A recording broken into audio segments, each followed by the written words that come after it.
Very good morning to everyone. कैसे हो आप सभी। हम लिविंग वर्ल्ड चैप्टर की बात कर रहे हैं। उसमें हमने डिफाइनिंग फीचर्स जो थे लिविंग वर्ल्ड के वो हमने कंप्लीट कर लिए हैं, जो कि एनसीईआरटी के अंदर दे रखे हैं। ठीक है ना।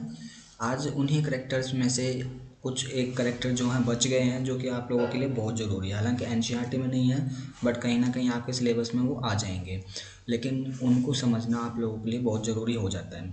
ठीक है ना। जैसे कि हम बात कर रहे हैं एडेप्टेशन की।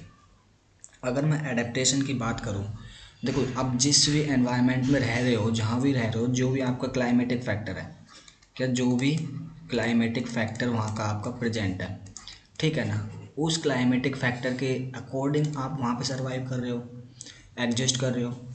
तो मैं बता दूँ आप लोगों को कि किसी भी लिविंग ऑर्गेनिज्म को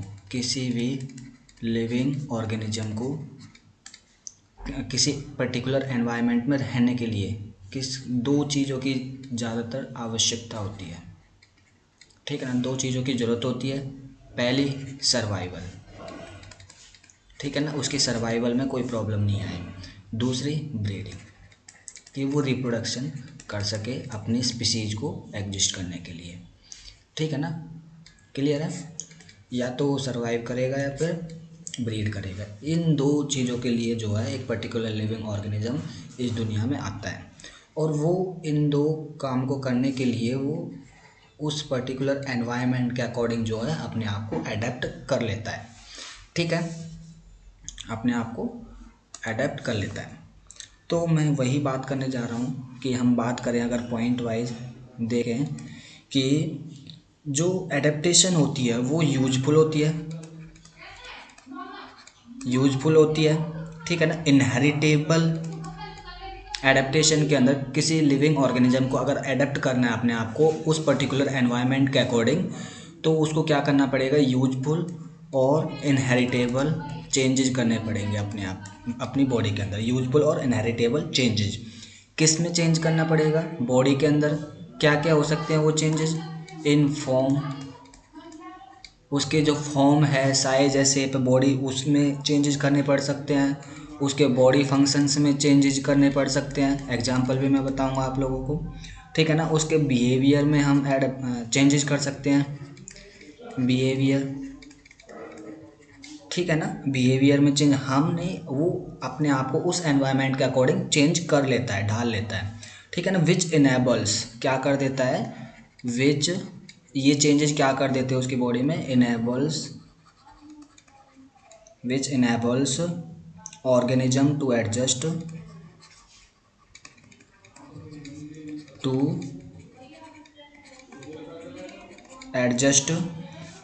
well well and successfully in its environment, successfully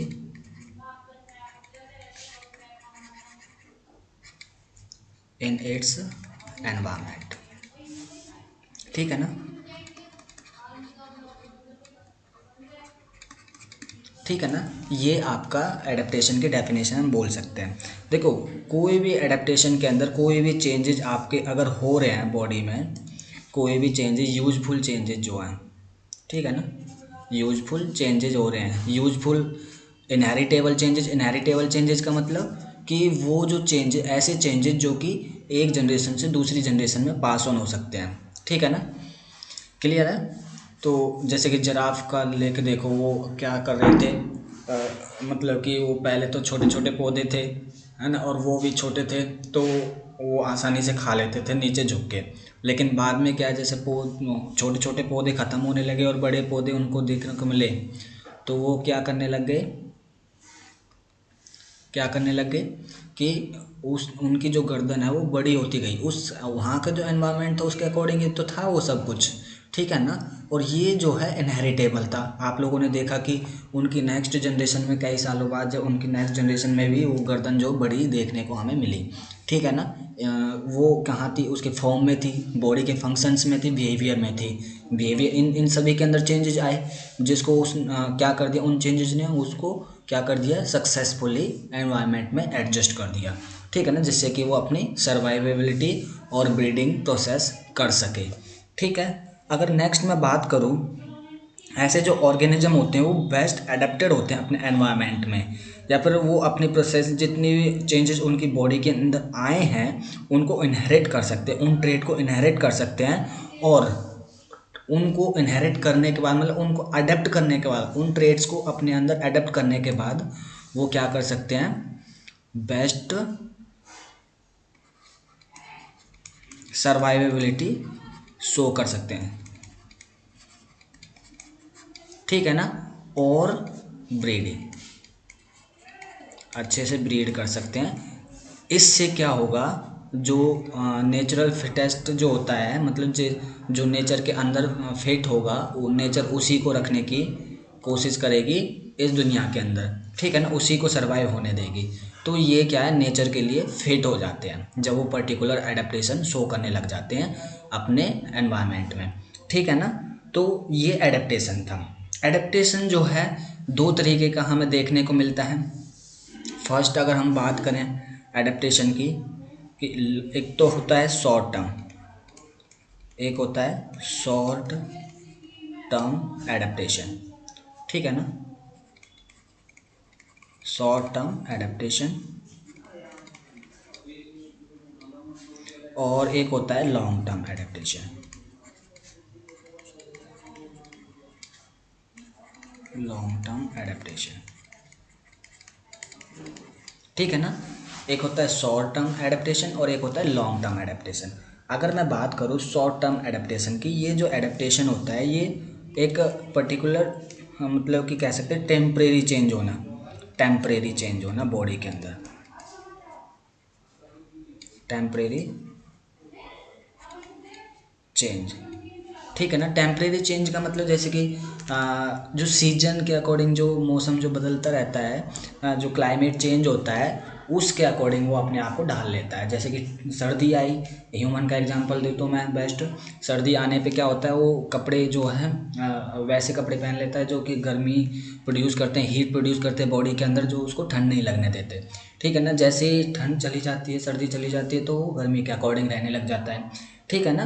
तो उस ये क्या होते हैं, वैसे ही एक सीज़न चेंज हुआ, उसके एडेप्टेशंस हुई थी उस टाइम पे वो भी चेंज हो गई। एक टेम्परेरी चेंज होता है, कुछ समय के लिए होता है, ठीक है ना, कुछ समय के लिए होता है, ये ज़्यादा समय के लिए नहीं होता, ये परमानेंट चेंज होता है। अगर लॉन्ग टर्म की मैं बात करूँ तो ये क्या है, परमानेंट चेंज है, ठीक है ना। अगर बॉडी की लॉन्ग टर्म की मैं बात करूँ तो परमानेंट चेंजेज हैं। परमानेंट चेंजेस का मतलब यहाँ पे तो एग्जांपल क्या है, सीजन के अकॉर्डिंग था, ठीक है ना। और यहाँ पे एग्जांपल क्या है, यहाँ पे एग्जांपल हम ले सकते हैं mimicry, for example mimicry. Mimicry जो होती है जो किसी भी एनवायरमेंट, अपने एनवायरनमेंट के अंदर जहाँ कोई पर्टिकुलर ऑर्गेनिज्म रह रहा है वो किसी से बचना चाहता है, अपने आप को छुपाना चाहता है, या फिर वो किसी को खाना चाहता है, तो उसके अकॉर्डिंग वो उसकी जो पर्टिकुलर जैसे कि कह सकते हैं चैमेलियन को ले लो, ठीक है ना। वो पेड़ पे रहता है, जैसे ही उसको कोई ऐसा लगता है कि उसको कोई खा जाएगा तो वो उस पेड़ के अकॉर्डिंग जो है अपने आप अपने कलर को चेंज कर लेता है ना, जहाँ पे वो रहता है जिस बैकग्राउंड में अपने आप को छिपा लेता है वो, ठीक है ना। तो वो क्या कर रहा है, मिमिक्री शो कर रहा है। वो हो सकता है वो बचने के लिए कर रहा हो, और हो सकता है वो किसी को खाने के लिए कर रहा हो, ठीक है ना। दो तरीके से वो मिमिक्री शो करता है, ठीक है ना। तो ये जो चेंज है उसके अंदर परमानेंट चेंज है, ऐसा नहीं है कि कुछ समय के लिए होता है, ये हमेशा के लिए रहता है और उसके आने वाले जनरेशन के अंदर भी होता है, ठीक है ना। ये इनहेरिटेबल चेंजेज होते हैं। क्लियर है, यहाँ तक क्लियर हुआ। तो और दूसरा ये टेम्परेरी चेंज है तो ये डिसअपियर हो जाएंगे कुछ समय बाद, क्या है ये डिसअपियर हो जाएंगे, these disappear as soon as the stress period is over, as soon as the stress period over, ठीक है ना। जैसे ही वो स्ट्रेस पीरियड है वो ख़त्म हो जाएगा, वैसे ये भी क्या है, ख़त्म हो जाएगा एडेप्टेशन, ठीक है ना। ये इनहेरिटेबल नहीं होता, याद रखना, ये हेरिटेबल नहीं होता, ये एक्वायर किया जाता है अकॉर्डिंग टू एनवायरनमेंट, जो कि उसी कुछ समय के लिए होता है, ठीक है ना। नॉन इनहेरिटेबल है ये, ठीक है ना, क्लियर है। और ये जो है ये इनहेरिटेबल होता है, ये एक जनरेशन से दूसरी जनरेशन में जा सकता है। और दूसरा ये लाइफ लॉन्ग होता है, मतलब लंबे समय तक, लाइफ लॉन्ग, ठीक है। और ये हमेशा हेरिटेबल होता है, क्लियर है यहाँ तक। इसको हम एवोल्यूशन का पार्ट भी कह सकते हैं, लॉन्ग टर्म एडेप्टेशन को हम एवोल्यूशन का पार्ट भी कह सकते हैं। इसमें एग्जांपल एवोल्यूशन भी आ जाएगा, ठीक है। तो नेक्स्ट जो इम्पोर्टेंट पॉइंट है एडेप्टेशन के बाद, हम बात करना चाहते हैं कि एजिंग और डेथ, ये भी आप लोगों को जानना बहुत ज़रूरी है, क्योंकि ये कॉन्सेप्ट बहुत ही ज़्यादा इम्पोर्टेंट है आप लोगों के लिए, ठीक है ना। नेक्स्ट पेज ले लेते हैं। अब हम बात करते हैं एजिंग एंड डेथ की, ठीक है ना। Next important character is ageing and death, ठीक है ना। एजिंग और डेथ, देखो एजिंग और डेथ क्या होता है सॉरी, एजिंग में क्या होता है, ये आपको पता है, जब जाइगोट बनता है, जब फर्टिलाइजेशन प्रोसेस होती है, फर्टिलाइजेशन प्रोसेस होती है, ठीक है ना, फर्टिलाइजेशन प्रोसेस होती है, उस टाइम पे क्या होता है, एक ओवम, एक होता है ओवम और एक होता है क्या, स्पर्म, इनका फ्यूजन होता है। इनका फ्यूजन होने के बाद क्या बनता है, जाइगोट बनता है, ठीक है ना, जाइगोट बनता है, क्लियर है। तो जाइगोट में क्लीवेज डिवीजन होता है, क्लीवेज डिवीजन होता है, ठीक है ना।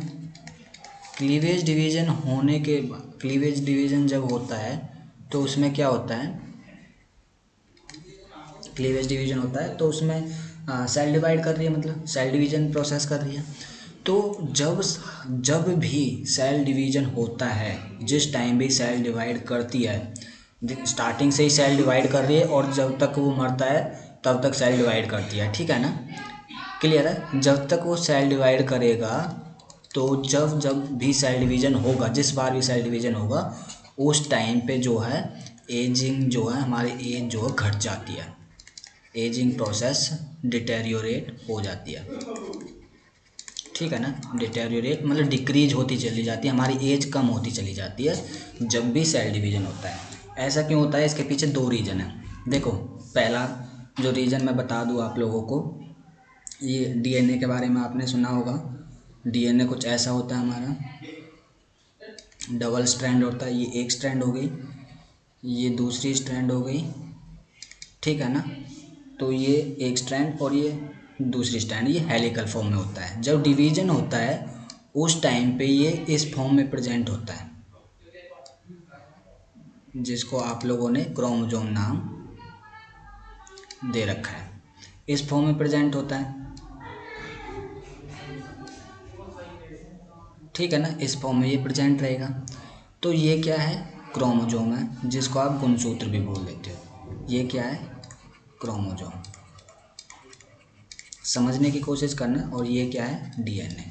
मतलब डीएनए जब डिवीजन होता है उस टाइम पे कंडेंस हो जाता है, कंडेंसेशन प्रोसेस होगी इसमें, कंडेंसेशन प्रोसेस, कंडेंस हो जाएगा और कंडेंस होने के बाद में ये क्या है, कुछ इस टाइप का दिखेगा, ठीक है ना, कुछ इस टाइप का दिखेगा। ये क्या है, क्रोमोसोम है, क्लियर है। ये क्या है, क्रोमोसोम। अब देखो इसके जो एंड है, अगर मैं यहाँ पे मेंशन करना चाहूँ, इसके जो ये वाले एंड है, एक ये, एक ये और ये, इसके इन एंड को हम क्या बोलते हैं, टीलोमियर। इसके एंड को हम टीलोमियर बोलते हैं। सेल डिवीजन, जो सेल वाला जो चैप्टर है, cell the unit of life, वो पढ़ाऊंगा मैं यहाँ पे आपको। क्रोमोसोम के बारे में कंप्लीट डिस्कस करेंगे हम, न्यूक्लियस के अंदर, ठीक है ना। न्यूक्लियस में प्रेजेंट होता है सेल के अंदर, क्लियर है ना। तो वहाँ पे हम अच्छे से डिटेल में स्टडी करेंगे कि टीलोमियर क्या होता है। ये जो एंड पार्ट है इनको हम टीलोमियर बोलते हैं।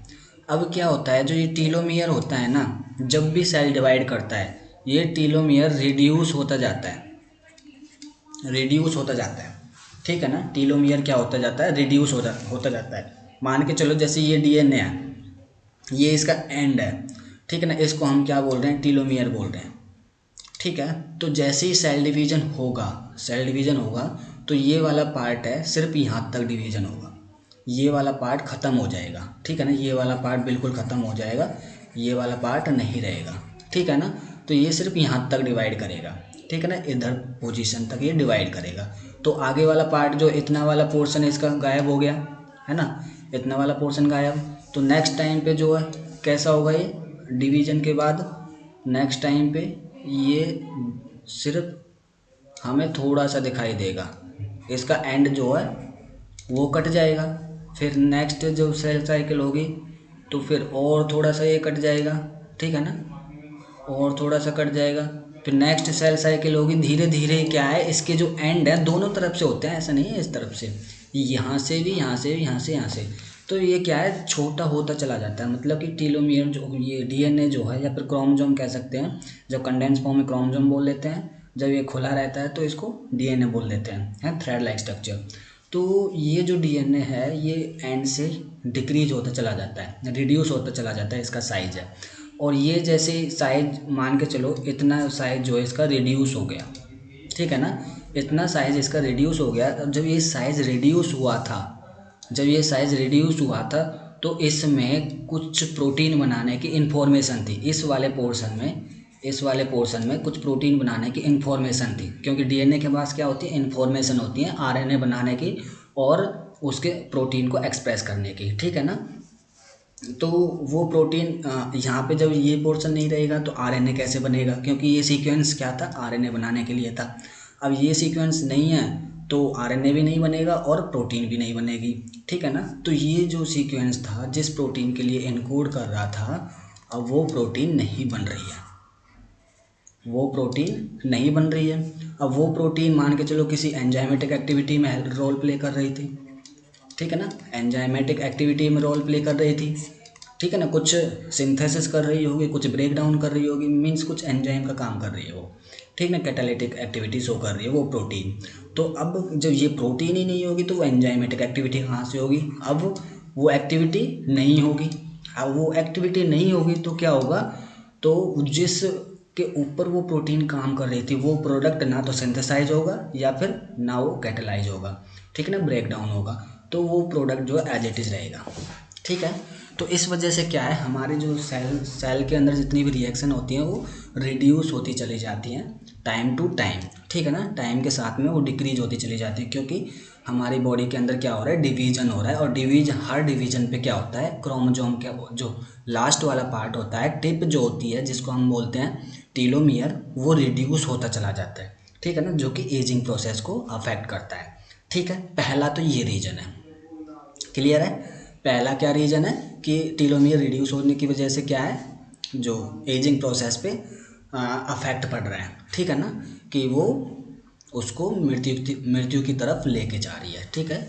इसी वजह से बॉडी में चेंजेस आते हैं, बॉडी जो है डल होती चली जाती है, स्किन जो डल होती चली जाती है, लटकती चली जाती है, उसकी मेटाबॉलिक एक्टिविटीज़ जो हैं वो कम होती चली जाती है। जैसे जैसे बुढ़ापा आता चला जाता है, एज बढ़ती जाती है, तो उसकी डाइजेस्टिव एक्टिविटीज़ भी तो कम होती चली जाती है, डाइजेशन, पचना, खाना जो पचता है वो कम हो जाता है। खाना पचते टाइम पे, मतलब जब हम जवान थे उस टाइम पे तो क्या है कि हमारा खाना 4-5 घंटे में पच जाता था, लेकिन अब बुढ़ापे में क्या होता है, वो खाना 10-12 घंटे लगाता है, क्योंकि वो कुछ एंजाइम जो हैं उनकी एफिशिएंसी डिक्रीज होती चली जाती है या फिर वो एंजाइम ख़त्म होते चले जाते हैं इस वजह से, ठीक है ना, ड्यू टू दिस रीजन, ठीक है ना। तो उसी प्रोसेस को हम एजिंग बोलते हैं। लेकिन दूसरा एक और एग्जाम्पल है जो कि एजिंग को अफेक्ट करता है, ठीक है, एजिंग को अफेक्ट करता है। हम नेक्स्ट पेज पे ले लेते हैं या फिर इसी पे बता दूँ मैं, इसी पे बताने की कोशिश करते हैं, ठीक है, यहाँ पे ले लेते हैं। देखो जैसे सेल डिवाइड करती है, सेल डिवाइड करती है तो क्या होता है, ये हमारी सेल, इसके अंदर न्यूक्लियस है और बाकी चीज़ें हैं, ठीक है ना, बाकी चीज़ें इसके अंदर प्रेजेंट हैं, सेल ऑर्गेनेलीज हैं, न्यूक्लियस है, माइटोकॉन्ड्रिया, गोल्गी बॉडी, ये सब जो है प्रेजेंट है, ठीक है ना। अब क्या हो रहा है, इस सेल के पास कुछ मॉलिक्यूल्स अंदर आ रहे हैं, इस सेल से कुछ मॉलिक्यूल्स बाहर जा रहे हैं। तो मतलब ये सेल कैसी होती है, सेल प्लाज्मा मेम्ब्रेन जो इसके ऊपर प्रेजेंट होती है वो सेमी परमिएबल होती है, सेलेक्टिवली परमिएबल इसको हम बोलते हैं, सेलेक्टिवली परमिएबल बोलते हैं ना, सेलेक्टिवली परमिएबल, क्योंकि ये सेलेक्ट कर करके जो आयन या फिर किसी सब्सटेंसेस को या मॉलिक्यूल को अंदर जाने देती है और बाहर निकलने देती है, ये सेलेक्टिवली परमिएबल होती है, ठीक है ना। लेकिन जैसे ही ये डिवाइड करती है ना, जैसे ये डिवाइड करती है, क्या होता है, धीरे धीरे, एकदम नहीं, ऐसा नहीं कि आज डिवाइड किया तो उसी दौरान, क्या होता है, धीरे धीरे इस पर कोलेजन प्रोटीन जो है इसके पास, कोलेजन प्रोटीन क्या है, एक्यूमुलेट होती चली जाती है, ठीक है ना, कोलेजन प्रोटीन जो है एक्यूमुलेट होती चली जाती है, ठीक है। तो धीरे धीरे क्या है, बहुत ज़्यादा एक्यूमुलेशन हो जाता है कोलेजन प्रोटीन का, है ना, कोलेजन प्रोटीन का बहुत ज़्यादा जो है एक्यूमुलेशन होता चला जाता है। अब देखो, जैसे ही कोलेजन प्रोटीन का एक्यूमुलेशन हो जाएगा, जो ये वाला पोर्शन है, ये वाला जो पोर्शन है, ये वाला जो इसके बीच में गैप है, ठीक है ना, तो यहीं से ही सिर्फ मॉलिक्यूल का ट्रांसफ़र हो सकता है या फिर अंदर एक्सचेंज हो सकता है, अंदर से बाहर, बाहर से अंदर, ठीक है ना, इन्हीं पॉइंट्स पे जो है एक्सचेंज हो सकता है। इस लाइन वाले पॉइंट पे तो एक्सचेंज नहीं हो सकता ना, बिल्कुल भी नहीं हो सकता। तो क्या है, यहाँ पे अगर मान के चलो, पहले तो हर जगह से एक्सचेंज हो रहा था, हर जगह से कहीं से भी चला जाए आयन, ठीक है ना, हर जगह से एक्सचेंज हो रहा था, लेकिन अब क्या कुछ बाउंड्रीज बन गई हैं जहाँ से नहीं हो सकता, ठीक है ना, यहाँ पे जो एक्सचेंज होना था वो नहीं होगा, अब इधर एक्सचेंज होगा, तो यहाँ वाली एफिशिएंसी घट गई ना एक्सचेंज होने की, है ना, सिलेक्शन की पावर कम हो गई, है ना, या फिर अंदर मॉलिक्यूल कम जा रहे हैं पहले की कंपेयरिंग में, ठीक है ना। तो इस वजह से क्या होता है, जो सेलुलर मेटाबॉलिक एक्टिविटी है वो स्लो हो जाती है, स्लो हो जाती है, तो मतलब क्या होते हैं, उसकी जो डाइजेशन, रेस्पिरेशन की कैपेसिटी घट जाती है, ठीक है ना, सर्कुलेशन की कैपेसिटी घट जाती है ना, उसमें एनर्जी इतनी नहीं बच पाती, काम करने की क्षमता इतनी नहीं रहती है, तो वो क्या हो जाता है, वो सेनेसेंस फेज की तरफ आते चला जाता है। सेनेसेंस फेज मतलब जब बुढ़ापे की तरफ आते चले जाते हैं, जब बॉडी फंक्शन जो कम काम करना स्टार्ट कर दे, ठीक है, समझ रहे हो कि नहीं समझ रहे हो। तो जब ये कंप्लीटली इस सेल के ऊपर एक ऐसी लाइन सी बन जाती है, एक जब बिल्कुल ही बुढ़ापे में आ जाते हैं तो ऐसी लाइन बन जाती है, तो एक्सचेंज होना जो है वो इम्पॉसिबल हो जाता है, ठीक है ना, नहीं बाहर से अंदर नहीं जाएगा, अंदर से कोई प्रोडक्ट बाहर नहीं जाएगा, तो उसके ऊपर एक बाउंड्री बन गई बाहर, जो कि इम्परमिएबल होती है किसी भी मॉलिक्यूल के लिए। तो इस वजह से क्या है, डेथ होती है और सेनेसेंस फेज होता है, एजिंग जो है प्रोसेस इन्वॉल्व होती है। पहला ये सेकंड एग्जांपल था, है ना, और ये वाला जो है फर्स्ट एग्जांपल था, ठीक है ना। तो इसको आप अपनी नोट में मेंशन कर सकते हो और अच्छे से समझ सकते हो, ये बहुत ज़्यादा ज़रूरी है आप लोगों के लिए। अब मैं डेथ की बात करूँ, डेथ जो होती है वो दो तरीके से होती है। डेथ कब होगी, जब ये सारी प्रोसेसेस सीज हो जाएंगी, जैसे कि यहाँ पे क्या एक बाउंड्री बन गई, तो यहाँ पे कोई भी मॉलिक्यूल का एक्सचेंज नहीं हो सकता, तो सारी प्रोसेस सीज हो गई, रिएक्शन रुक गई सेल के अंदर, सेल की मेटाबॉलिक एक्टिविटीज़ ख़त्म हो गई, तो उस टाइम पे क्या होगी, डेथ होगी, ठीक है ना।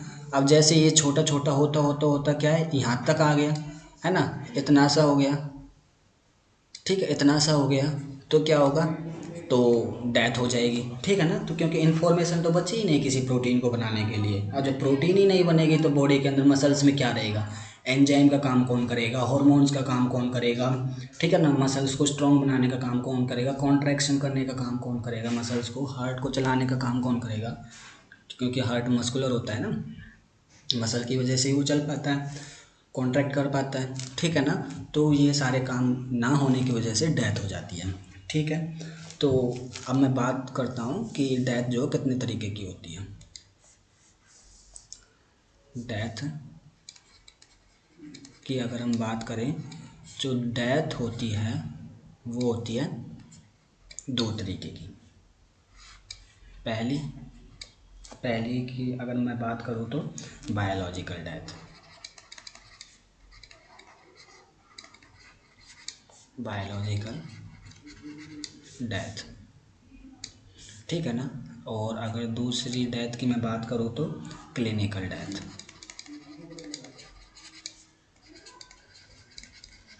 क्लिनिकल बायोलॉजिकल, ये नेचुरल डेथ है, ये एक्सीडेंटल डेथ है, मतलब किसी बीमारी की वजह से, एक्सीडेंट की वजह से, या फिर बायोलॉजिकल डेथ जो मतलब नेचुरल तरीके से डेथ होती है। बायोलॉजिकल डेथ में क्या अंतर है और क्लिनिकल डेथ में क्या अंतर है? जब वैन, इसको मैं इधर लिख देता हूँ बायोलॉजिकल डेथ को, इधर कलर चेंज करके यहाँ लिख देता हूँ। ये पहली जो बायोलॉजिकल डेथ है, ठीक है ना। When brain and other body parts, when brain and other body parts, when brain and other body parts begin to degenerate, begin to degenerate due to non availability, due to non availability, ठीक है ना, non availability of nutrient and oxygen, of nutrient and oxygen. देखो मैंने बताया था ना कि क्या होता है, दो रीजन होते हैं। जब एक सेल है, ये सेल है, इसके अंदर न्यूक्लियस है, तो इसके ऊपर जो कोलेजन प्रोटीन जो है बाइंड हो जाती है, ठीक है ना। तो ना तो यहाँ पे ऑक्सीजन अंदर जा पाती है या फिर कोई अदर मॉलिक्यूल अंदर जा पाता है, न्यूट्रिएंट्स अंदर जा पाते हैं, और ना ही यहाँ से बाहर आ पाते हैं अपना फंक्शंस रोल प्ले करने के लिए। तो नॉन अवेलेबिलिटी हो जाती है न्यूट्रिएंट्स की, ठीक है ना, और ऑक्सीजन की, तो क्या हो जाता है, डेथ हो जाता है। ये नेचुरल डेथ है, ठीक है ना, मैंने बताया। दूसरा रीज़न क्या हो सकता है कि जो क्रोमोजोम है, वहाँ पे क्रोमोजोम का जो एंड है वो छोटा होता चला जाता है, ये छोटा होता चला जाता है, स्मॉल होता चला जाता है, हर डिवीज़न पे छोटा होता जाता है। तो हर डिवीज़न पे छोटा होता जाता है तो कुछ इन्फॉर्मेशन हर बार कम होती जाती है, हर बार कम होती जाती है। हर बार इन्फॉर्मेशन कम होने की वजह से क्या है, प्रोटीन नहीं बन पाती है ना, और प्रोसेसेस नहीं हो पाती है। प्रोटीन नहीं बनेगी तो फिर प्रॉब्लम क्रिएट हो जाएगी, ठीक है ना। एंजाइमेटिक एक्टिविटी या फिर हार्मोनल एक्टिविटी शो नहीं कर पाएगी, मस्कुलर एक्टिविटी शो नहीं कर पाएगी, प्रोटीन जब होगी नहीं तो कहाँ से करेगी, या फिर एफिशिएंसी डिक्रीज हो जाएगी, ठीक है ना। जैसे तैसे अगर बॉडी बना भी लेगी तो एफिशिएंसी डिक्रीज हो जाएगी, ठीक है ना। तो ये जो है दो एग्जाम्पल बहुत अच्छे हैं इस नेचुरल डेथ के या फिर बायोलॉजिकल डेथ के। दूसरी अगर मैं बात करूँ क्लिनिकल डेथ की, क्लिनिकल डेथ की अगर मैं बात करूँ तो क्या होता है क्लिनिकल डेथ की, ये क्या है, it is characterised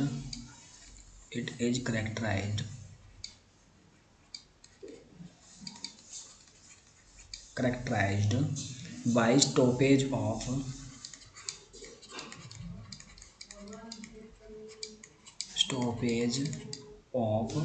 all vital functions like pulse,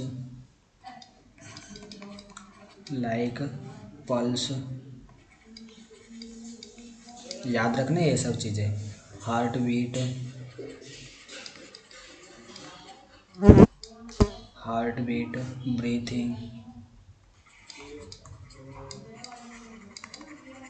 breathing and pupil dilation,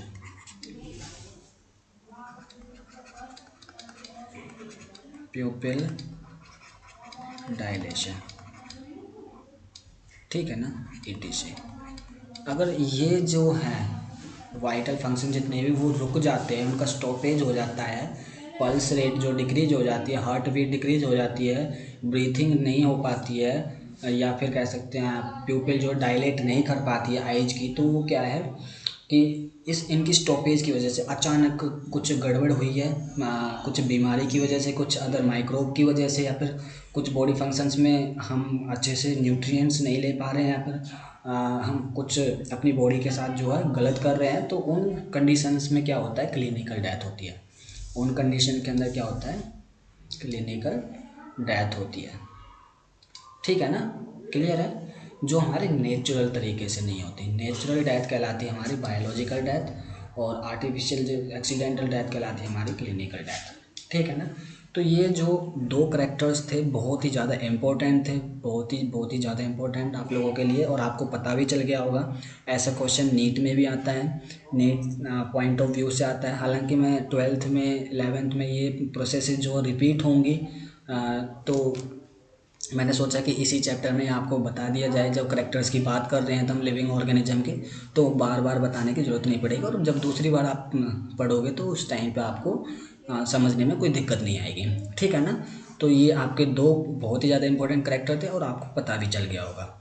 ठीक है ना। तो ये आप अपनी नोटबुक में लिखिएगा, अच्छे से समझिएगा और थ्योरी कीजिएगा, और आप क्वेश्चंस की प्रैक्टिस करोगे तो आपसे क्वेश्चंस भी हो जाएंगे। नीट में से एक भी क्वेश्चन जो है आपका बिल्कुल भी रॉन्ग नहीं होगा। ठीक है ना। Okay, thank you.